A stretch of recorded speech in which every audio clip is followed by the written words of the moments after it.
Welcome to the MindBodyGreen podcast. I'm Jason Wachob, founder and co-CEO of MindBodyGreen, and your host.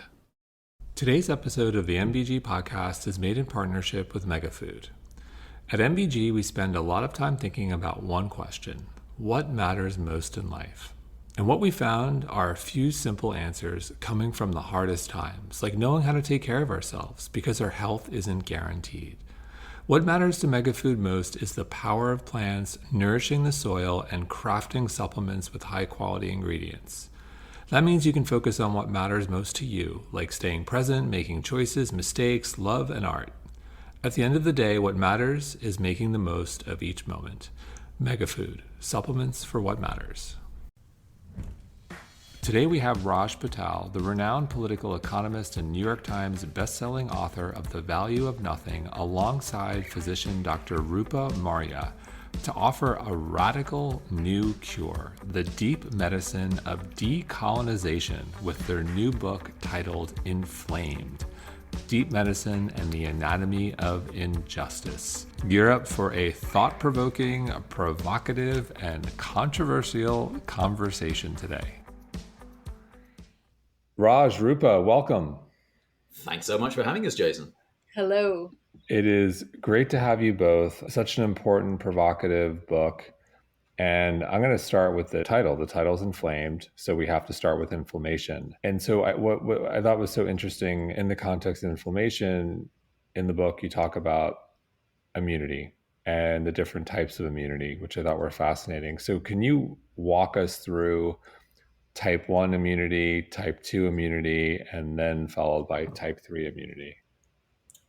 Yeah, well, first of all, let me just give you an overview of what inflammation is, so we know what we're talking about when we're talking about the immunity, different types. So inflammation is a response of the immune system to damage or the threat of damage. And it's the way our body corrects itself or restores our optimum working conditions, a state that we call homeostasis.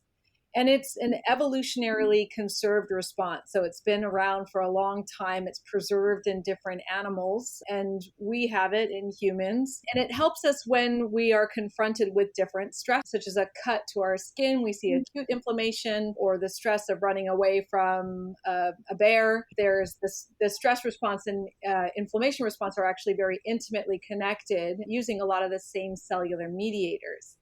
And so when damage is ongoing, as what we talk about in this book, inflammation continues unabated. And we get the rise of what we see as these chronic sterile inflammatory responses. So you can see inflammation in the setting of an infection. And the type immunities, type 1, 2, 3 immunities that you just referred to, are the ways our immune system has adapted to address different kinds of organisms that we live around. For example, type 1 immunity is activated when there's an intracellular bacteria that has gotten into the body and the body is trying to deal with. So you have the activation of a whole host of cells and mediators that confer that kind of immunity. Type 2 immunity we see when there are worms present. So helminths, you also see that activated in the presence of venoms. And what that does is activate a whole other host of cells of the immune system that respond to those organisms. And type 3 immunity you see with extracellular organisms or fungi. Now, the problem that we see in modern industrialized people, because we have been so separated from the web of life around us, our whole society has been structured through Enlightenment errors that got exported from Europe to around the world, that somehow supposed that human beings were not a part of nature or a part of the web of life. And what we're seeing that is, in fact, we are completely a part of the web of life, and we need the web of life in order to have a healthy immune response or inflammatory response.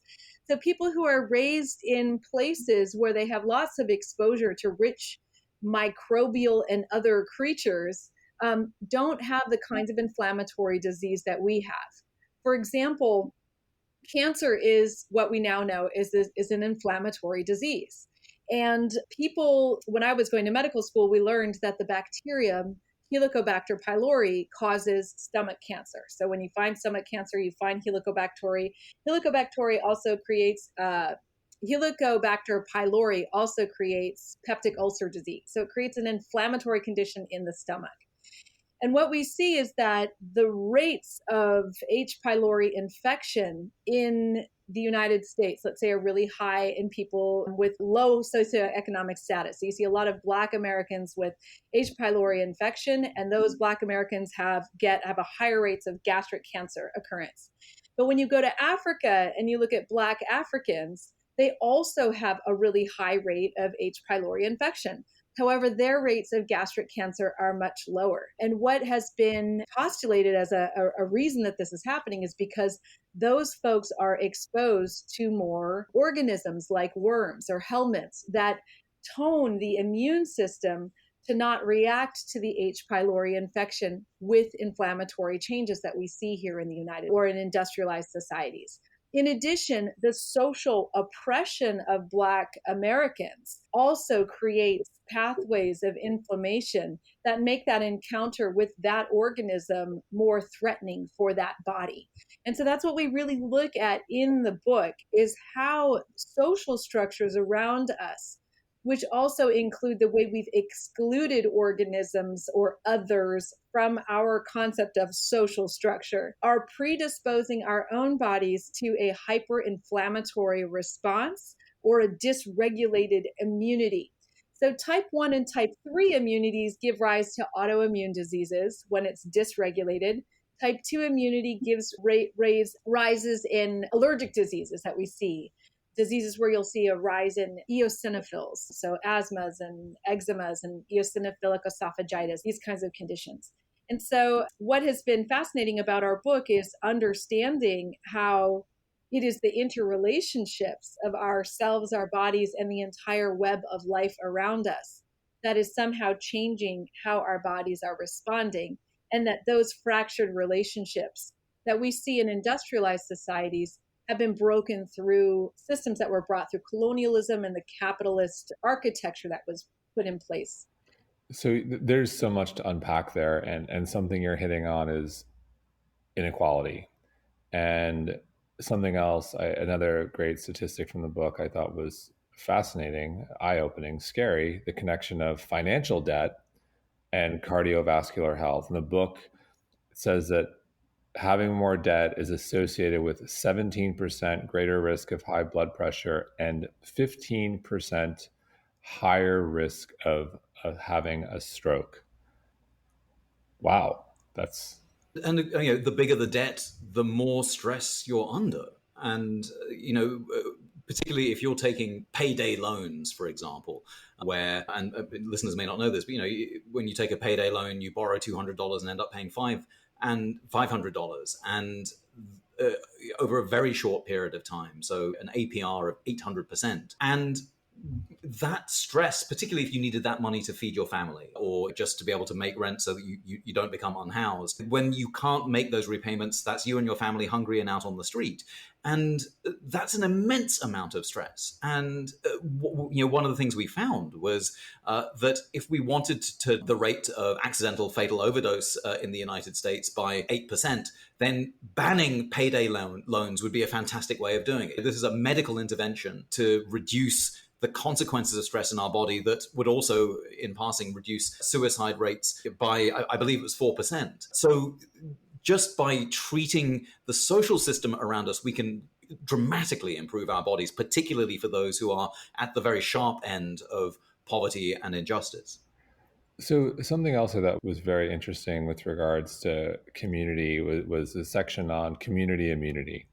And that there was this large-scale study that found that French people who said they consumed organic food had lower cancer rates than those who did not, and also eating less, 30% fewer calories than normal, while maintaining a healthy level of nutrients can revitalize the immune system. And those are, you're talking about Africans living in the US and Africans in Africa. To me, I went to diet. I think this is interesting because these are changes on the individual level, but I'm curious, can you elaborate a little bit the community role here as you think about these changes? Well, yes. I mean, I think COVID makes this example. So it's nice if I can eat organic, but it's better if everyone can. Because when folks health is compromised through a toxic food system, they're more predisposed to things like COVID, for example. So if bodies are in a state of poor nutrition, they're not going to be able to fend off infections or just be healthy.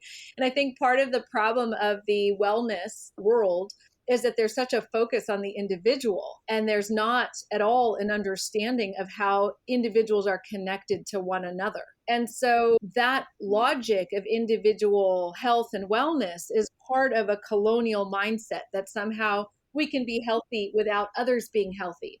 And I learned a lot through this by marrying a farmer. So my husband is an organic farmer, and he is putting his work to use to liberate food for people who don't have access to healthy organic food. And what he taught me is when we'd be in the garden and our tree was covered with aphids, I'd say, "Oh my God, the tree's covered with aphids. What do we do?" And he's like, "Oh, we just give it some compost." And I was like, "What do you mean? Like, don't we spray it? Don't we actually do something to the tree?" And he's like, "No, we just give it compost. We just give the tree health at the roots, and then the soil will take care of the tree." And sure enough, within a week, everything was in balance. And it was a very different way of thinking about health, because our pharmaceutical approach to health is, if something's missing here, let me give you the supplement to fix it, as opposed to something's missing, let me create the conditions around it for the body to thrive. And not just the body, but the whole community to thrive. And so that way, community immunity is making sure that everyone has the access to eat organic food, and that no one is being forced to pick vegetables that are being toxically sprayed by these poisons that have been reappropriated from chemical warfare and put on the soil. So that not one of us is not healthy until all of us have the opportunity to eat well. And that's like taking the wellness world out of its narcissistic belly gazing of seeing that, oh, well, I'm well and I juice and I do yoga, and understanding that is not going to help the planet or help anyone except for that one person. And no one can be healthy when so many people are sick. And if COVID hasn't run that home to everybody, I'm not sure exactly what will. So this is a great time to understand what community immunity means and how we can support our own health, eat well ourselves, while also dismantling toxic systems so that everyone can have the opportunity to eat well.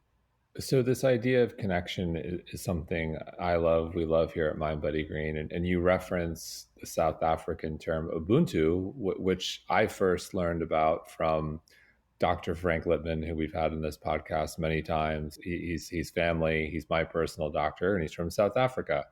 And Ubuntu is part of his shtick. He talks about it all the time. Can you do a recap of what Ubuntu is for those who aren't familiar, and talk about the role you believe it plays in our well-being?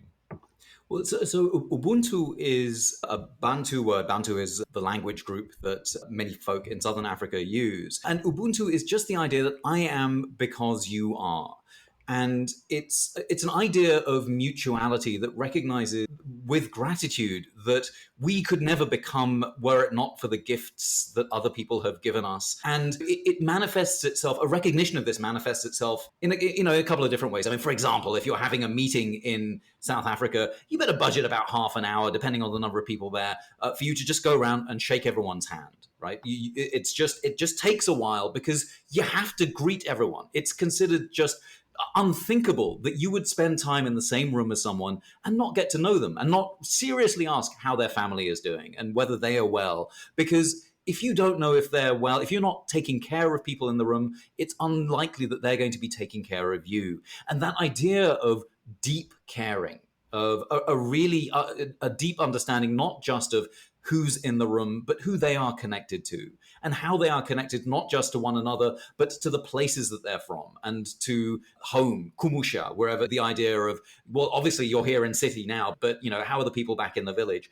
All of that matters. There's an idea of history, an idea of biology, of the soil, and of our relationships to one another right now that are all bound together in the idea of Ubuntu. And so, although in English we say, how are you? And you'd be, fine. How about you? In South Africa, for example, that's a very serious political, ecological, and nutritional and health question, because so much, as we're discovering through the writing of Inflamed, depends on answering that question honestly and at length.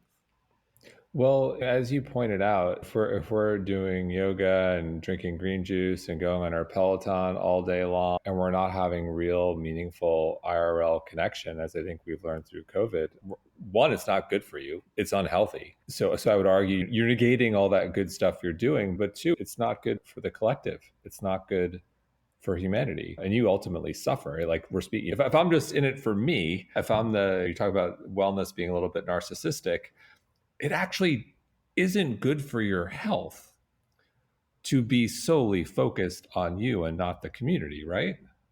Yes, and then we have to think of like what we mean by community. And you'll have these eco utopian communities set up in Costa Rica on stolen land of indigenous people, making their ecotopia, but then driving up real estate prices so people who are Tico can't afford their own land. So we have to be very conscious about what it means when we say community and who do we ascribe is in the community and outside of the community. And what we found in our book is that humans are really evolved. We've evolved to be very deeply interconnected, not just to one another, but to the whole living world. And that it took a lot of social engineering through capitalism to sever our connections and care to one another, to divide and conquer us. And so it is really an important time to think about how do we deal with COVID when we're vaccinating the global north, we leave the global south to its own devices. Here comes Delta, now it's here.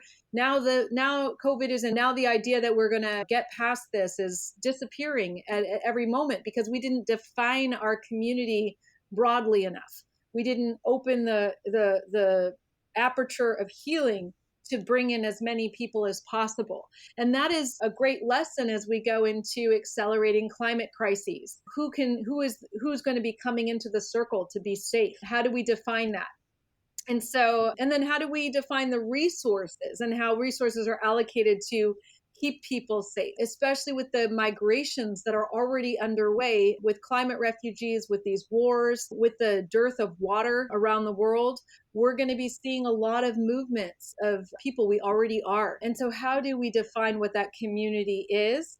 And how can we be as understanding that in caring for the other, if I am because you are, that philosophy of reciprocity really serves us well in these times to reconnect with those philosophies. And without going down the COVID rabbit hole, we will talk a little bit about it.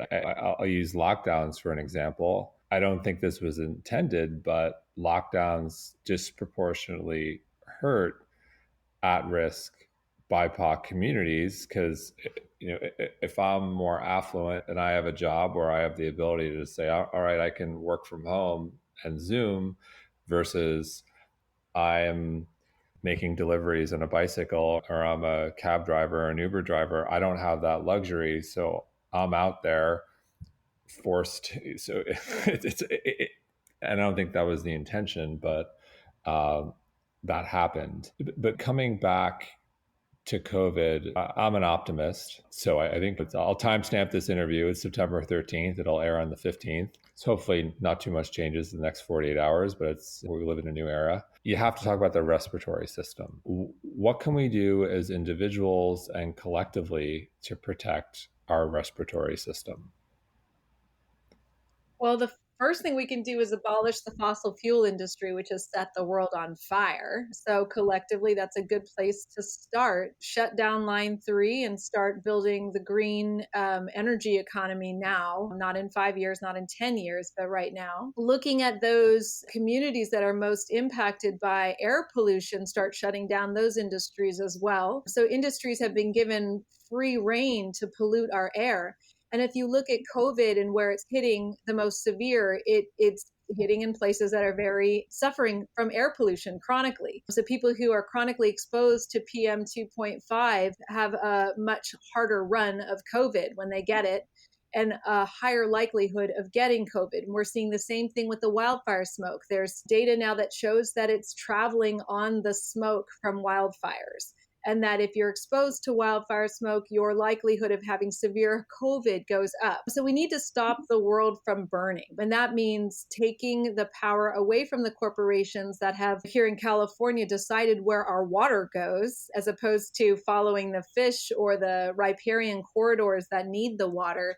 It's being allocated to these agricultural projects that make no sense in today's world. Like, we should not be, spending our water and money and time creating alfalfa for China when we need to feed our communities and when we need to make sure our waters are safe. So it's a great time to start rethinking how to prevent the dust problems in the Central Valley of California. That will improve our respiratory health, how to reallocate our water, how to break up these industrial farms and put them into the hands of small to medium farmers to practice agroecology to help clean the air. These are all solutions that will have a direct impact on the respiratory health of the people. And I think about that, and you're like, oh, well, what tea can I drink? That's helpful. But if we look at this in terms of the smoking ban, let's say, when the public smoking ban went into effect in California, we saw rates of fatal heart attacks and strokes drop in ways that no medicine that has been devised in modern times has cut those rates. It was a public health policy that said no more public health smoking, no more smoking in public. And so we need those kinds of strategies where it's like no more fossil fuel inputs into our food system, no more tilling of the soil that releases and aerosolizes all this crap into the air, no more ABNI foundry here in East Oakland that's putting hexavalent chromium into the air, and pushing our industries to move towards electrification, but in a new way, outside of a capitalist ideology. Well, also I'll add, during all of COVID, there've been a lot of PSAs on, we're not going to get into the vaccination route, but go get vaccinated, do this, do that. But no one really mentioned, hey, eat more vegetables, or you need to get some exercise. The two major risk factors for poor outcomes with COVID are age and obesity. And it seems like as a country, politically, we failed on the obesity front at all during COVID. It wasn't mentioned at all. But Jason, I mean, we've all come to understand the sort of potency of the idea of comorbidities. But it's important to remember that those comorbidities were foisted on certain Americans very intentionally through the food system. These days, I mean, it's important, I think, to understand, if we like the market system, then markets work best when they allocate resources in a way that reflects the full social cost.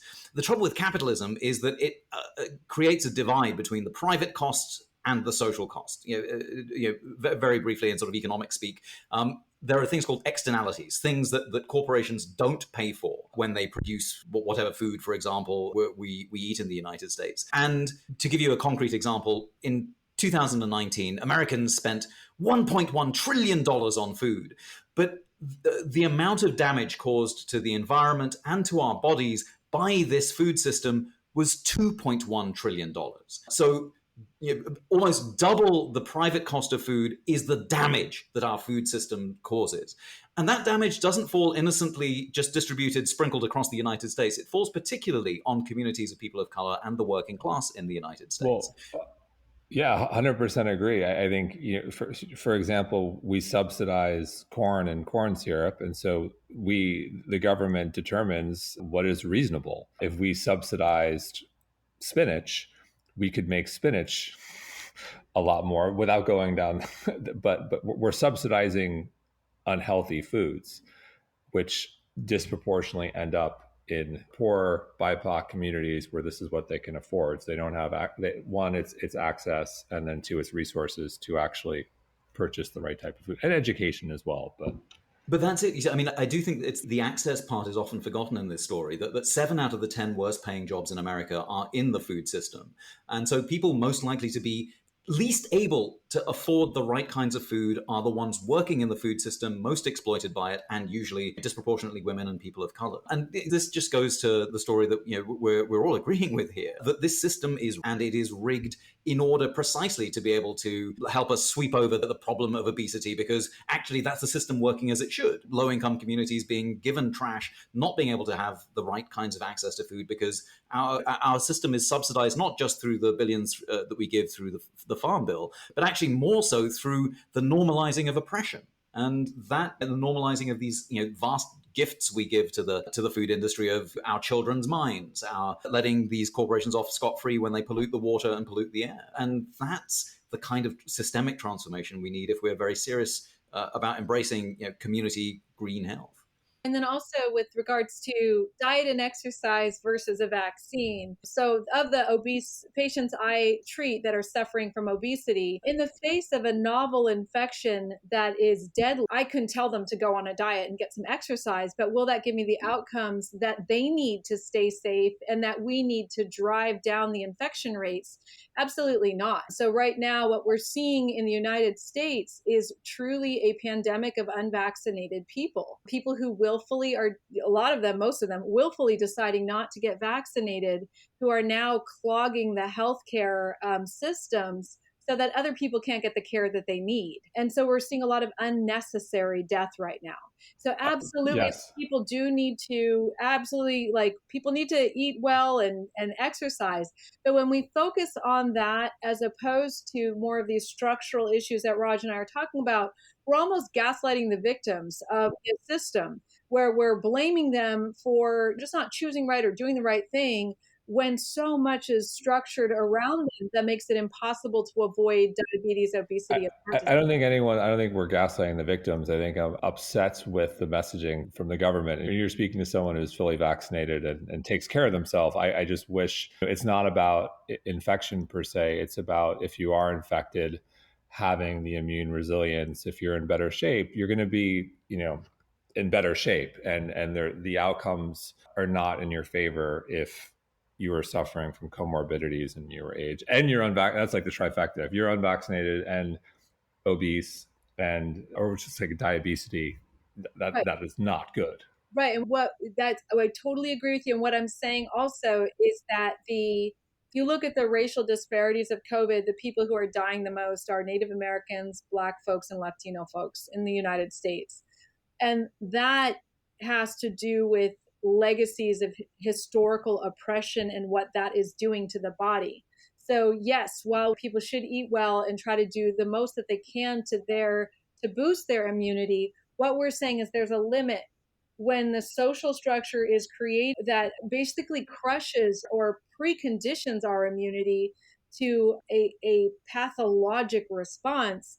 That's where we need to get in as community immunity, reach across divides that have been created to say, okay, we actually all can't be healthy until we make sure those folks over there are healthy too. And they can't be healthy no matter what they eat when, their land has been stolen from them and they've been given no rights on their ancestral home. So, when we talk about social structures, when you say, Raj, the system's rigged, what I don't want is someone listening say, well, the system's rigged. There are these social structures that have been around for thousands of years, and I'm here today and I don't know what to do. I can't do anything. And yet I know our audience is smart. They want to help themselves. They want to help others. So at the individual level, what do you want the takeaway to be for those who want to make a difference, who want to do the right thing, who want to really want to change the world and make it a better place? Well, I mean, look, I'm not saying don't buy organic food or fair trade, right? Because I buy organic food and I buy fair trade because what am I going to do? Buy coffee that is grown with the blood of children in it? Unfair trade coffee, please. No, I don't want my coffee that bitter. But, it's important to remember that we do these things not so that we have sort of dispensed our duty, but as promissory notes for us to do more. Because one of the stories that we've had throughout our conversation is that it's not enough for us as individuals to just make woke purchasing decisions and then walk away. That's not how health works, and that's not how community works. And so it's important for us to, again, to buy organic food so that we don't poison workers. And it's important for us to think about fairer trade. But one of the great cons of green consumerism is the belief that we are only individuals. And we've always been much more than individuals. And of course, that gets us back to this idea of Ubuntu, that, look, apartheid wasn't ended by people shopping smarter. We didn't get civil rights by people picking the right kind of food. It happens through collective organizing, and part of the sort of mindfulness agenda, and part of the agenda of certain kinds of attenuated lifestyle choices make us forget that we're more powerful than we think.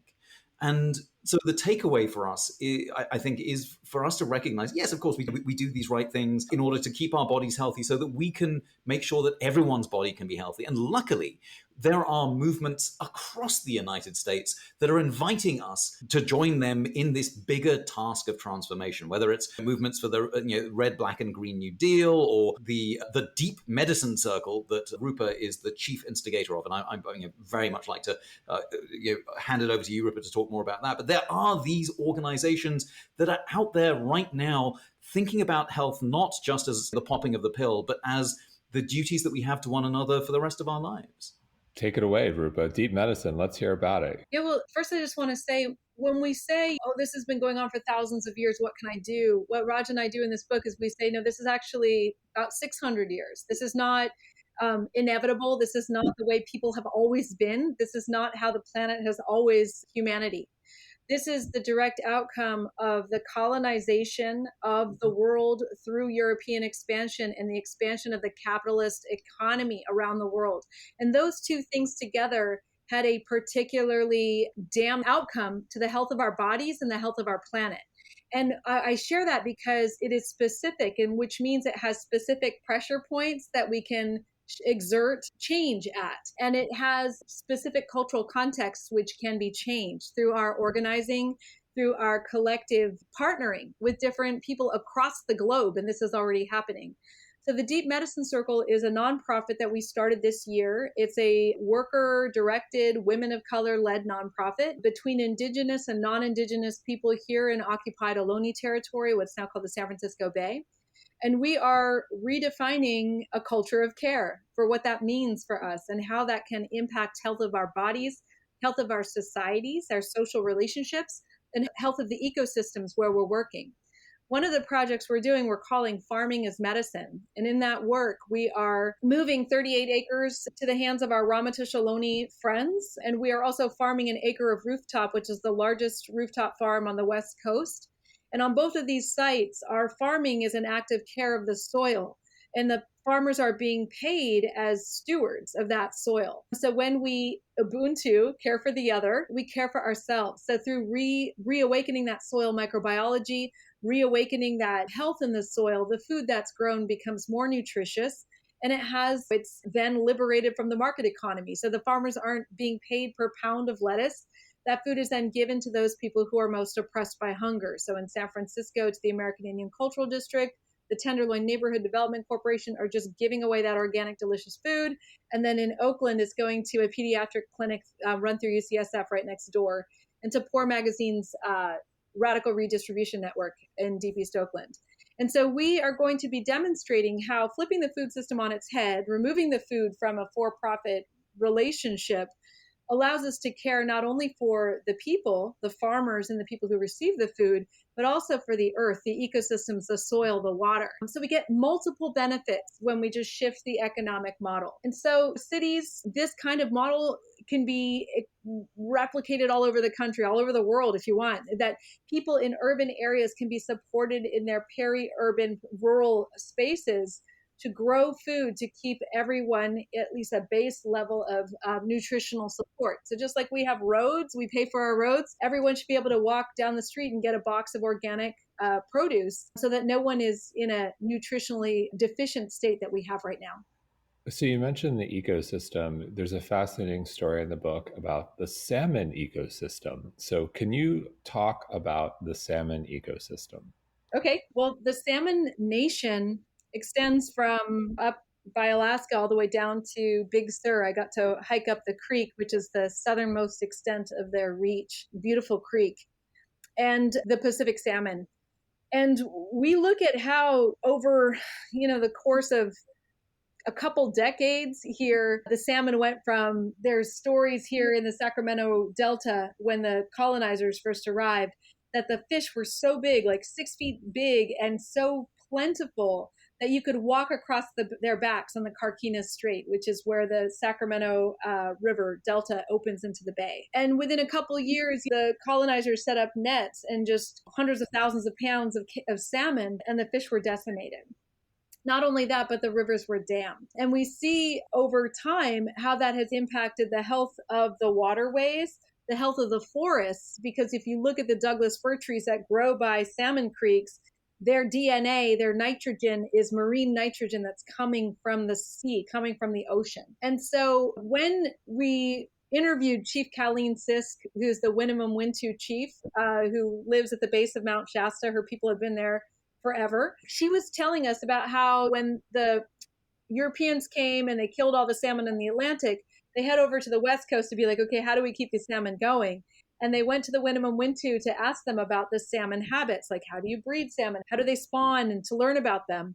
And they learned a couple things and then they left. And Chief Colleen would say they didn't learn about their songs, the songs we sing to them, and they didn't learn how to light their way back the river. And they didn't learn the dances to welcome them back. And what Chief Colleen was speaking to was a whole network of relationships of welcoming the salmon and listening to the salmon and being with the salmon and stewarding the salmon. Whereas the scientists who came there to establish the first hatcheries were there just to do a scientific spawning in a stainless steel bowl, which we describe in the book is pretty violent, is pretty dishonoring of the 7-year journey these amazing creatures are taking to get back into the watershed.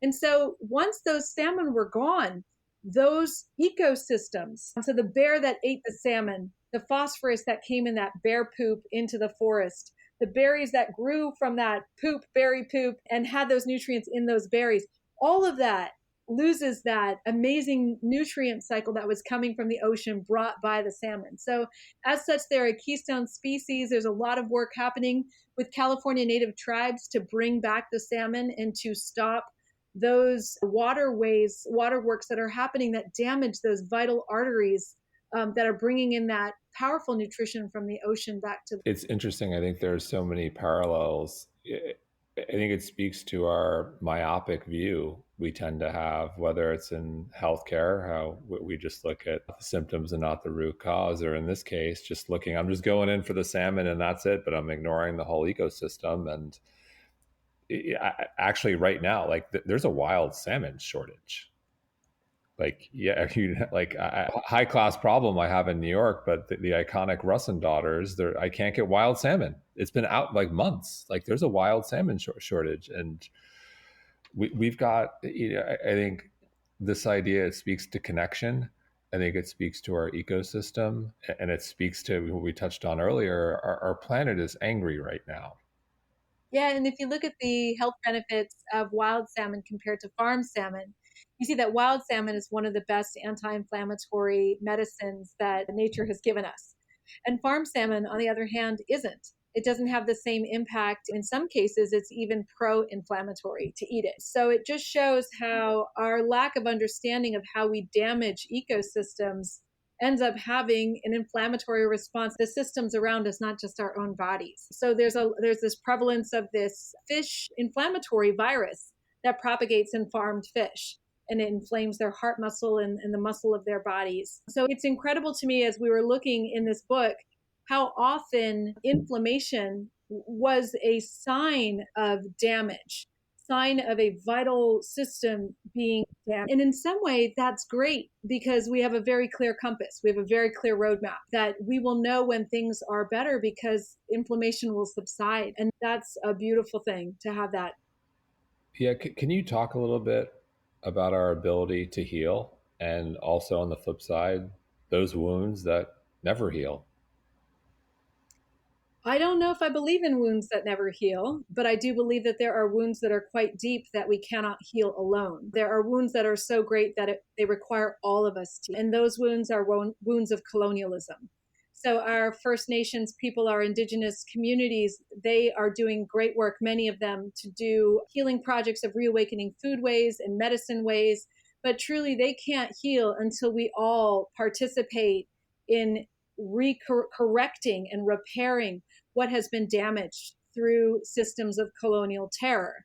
So if you look here in California, this state is on fire in ways it's never been because it's been mismanaged and because indigenous people aren't in the positions of authority they should be on the lands they've been stewarding for tens of thousands of years. And so our ability to give back power, to move power back in the hands of people who know how to manage ecosystems, to honor their ways of communicating knowledge and to protect them so they can do the reawakening that so many of them are actively doing right now, and support them with resources to do that. That's the work of wounds that are too big for any one of us to heal. And I think that gets back at the same thing, is that we are at a great opportunity to redefine our connections to each other in ways that can create more robust health systems, more resilient health systems in the face of the shocks that are already here and are going to be coming harder and faster. And that requires building new kinds of relationships together, understanding our immunity is completely dependent on supporting the other, getting out of the individualistic mindset of juicing and yoga and down into a more participatory involvement in recreating our society along the lines. And so that's what we're doing with the Deep Medicine Circle. And people can find out about it at deepmedicinecircle.org. And that's the work that so many groups around the country are doing right now, which is very exciting. Jason, I mean, as a practical matter, for example, you and I are scarred by the fact that we grew up under patriarchy and that we're products of patriarchy. We're going to be spending the rest of our lifetimes getting that out of ourselves, right? That's the work. And we can't do this work in therapy, or not in therapy alone. It's also how it is that we are lifted by our comrades who have suffered under patriarchy, and we talk to them and we are called out on our shit by them, and it's uncomfortable and it's not terribly pleasant, and that at the same time we grow through that work, and that work makes us better, and we will always be doing that work. And and no one's saying that, no, actually, you know what, we can substitute that work with maybe, we can do something else. We have to do that work. There's no going around that. And that's right. We'll just do that forever. And that's fine. That's good. It's good that we spend the rest of our lives liberating ourselves from the shit that we grew up with. And we do that together. And in the same way, there are trials of white supremacy. There are trials of class supremacy that we have. We're all fairly privileged folk on this podcast right now. And we can and should be called out on the privileges that we have by the working poor, by the people in the global south. And that's a good thing. It's not a comfortable thing, but it is part of the medicine that we need, as Rupa is saying, the medicine of creating links that have been sundered, that have been attenuated by a system that's only 600 years old and that has broken the planet in that short time. And we have even less time to fix it. So yes, it's going to be uncomfortable, but it's going to be good uncomfortable. The uncomfortable that we live with for the rest of our lives and grow through.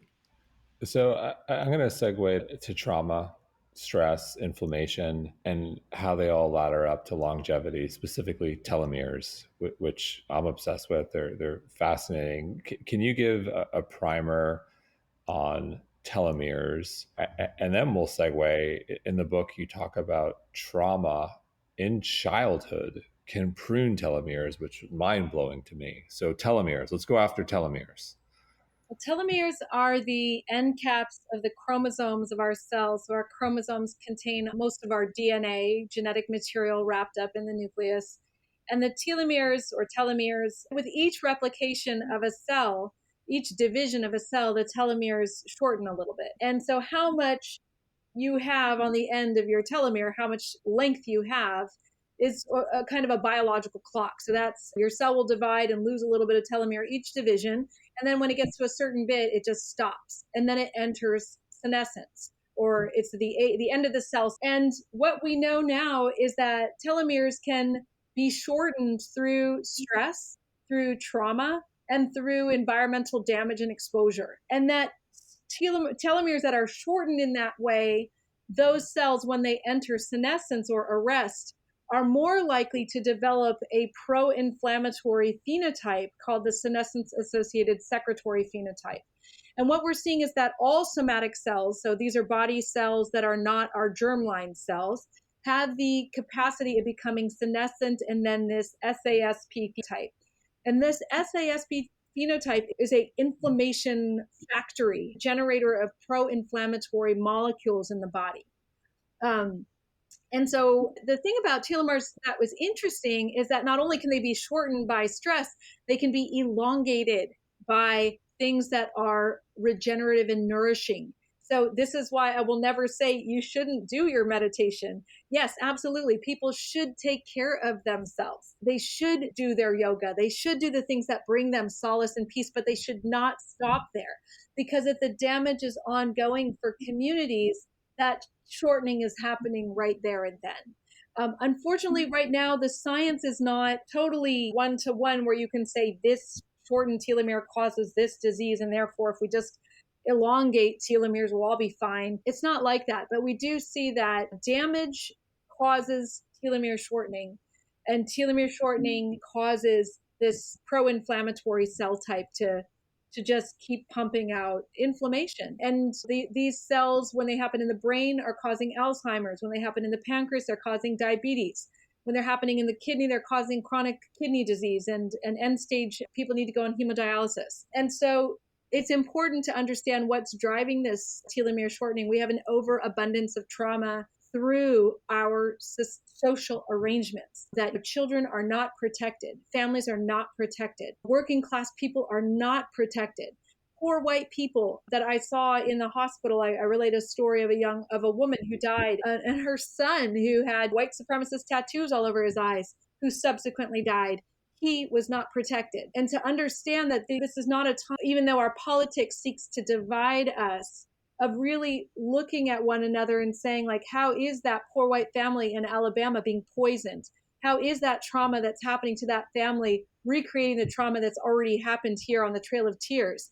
How are these things related, and how do we start joining across these supposed divisions in this society to overthrow the things that are causing us trauma and re-traumatizing us, so that we can build a society based at the center in health and wellness and care for each other and for the earth around us. And that is ultimately the goal.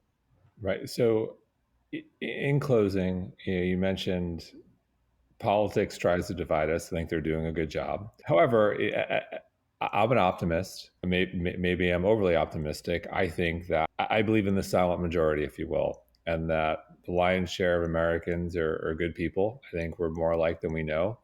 I think more alike in terms of our belief systems. I think in our ability to love and accept each other, regardless of race, ethnicity, beliefs, politics, etc., and that people want to do the right thing. And so, with that said, I want to close at a positive note. Where do you want this conversation to be in a year from now, 2 years from now, building off of this idea that most people are good people? Most people realize that, look, we've got some hard work, as you mentioned, 600 years. I'm like, I can't think back 10 years ago. 600 years to me is still an eternity. It's not thousands, but it's eternity. We've all got some work to do. However, most people are good people. They want to do the right thing. They want to thrive individually. They want to do well by their families. They want to do well by their communities and help those who've been disproportionately affected by COVID. There's a lot of inequality out there, obviously. So, with all that said, where do you want to see this go? Well, I think the work of care can be contagious in a good way, right? I mean, when we're talking about decolonizing, what we're talking about is precisely that spark within us all that is about, that recognizes reciprocity. We're not all these sort of caricatures of what Ayn Rand thought humans were, of just sort of these little sort of succubi of want and greed. We're not like that. We do care for one another.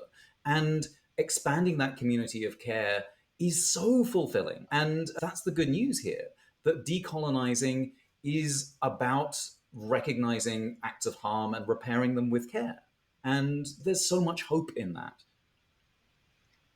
I just want to leave it there. We are not succubi of want and greed. I think it's also this idea that, yeah, I believe in the generosity of most people on this planet, the goodness of most people on this. And I think that what we hope to offer in this book is a little bit of an education on history and power, which is absent in the dialogue that we see right now, like with COVID or the disparities or how did these get here? Magic, right? And so what we hope to offer is that in that sharing, in drawing these connections for people, we can start to see today how they are alive in our surroundings and in our body. And through that, we can start restructuring, building new kinds of relationships. And it doesn't have to happen simply on, policy levels. It's good for it to happen on a policy level, but it can start happening between individuals and between communities and start building new bridges and building new opportunities to share our gifts with each other. So I could see in 2 years from now, the end of capitalism and the beginning of an economy of care. It'll be beautiful. Well, I don't know if capitalism is going to end. Well, it's like war. It'll end if you want it. Yeah, I think the planet is letting us know that it can't be supported much longer. I prefer the term conscious capitalism. I think the only consciousness you can have with capitalism is to be conscious of how it's damaging humanity and damaging the planet. And I extend to you an invitation to imagine, and this is the problem, I think, with our education, is that we've limited the imagination of people to other possibilities. So you say, oh, okay, well, if you're not going to have capitalism, then you're going to be a flaming red communist, or you're going to be a socialist, or we can't possibly imagine other iterations of economies. And there have been thousands of kinds of economies on planet Earth for thousands of years, as long as there have been human beings. And so it really is a time to look at the damage of capitalism and the possibility of creating economies of care. And those are not capitalist economies, conscious or not. Well, I still prefer conscious capitalism, but point taken. Well, congratulations. I think the book is definitely a thought-provoking book, a powerful book, and congratulations on Inflame, Deep Medicine, the Anatomy of Injustice. Thank you. Thanks so much, Jason. Thanks for reading it so thoughtfully.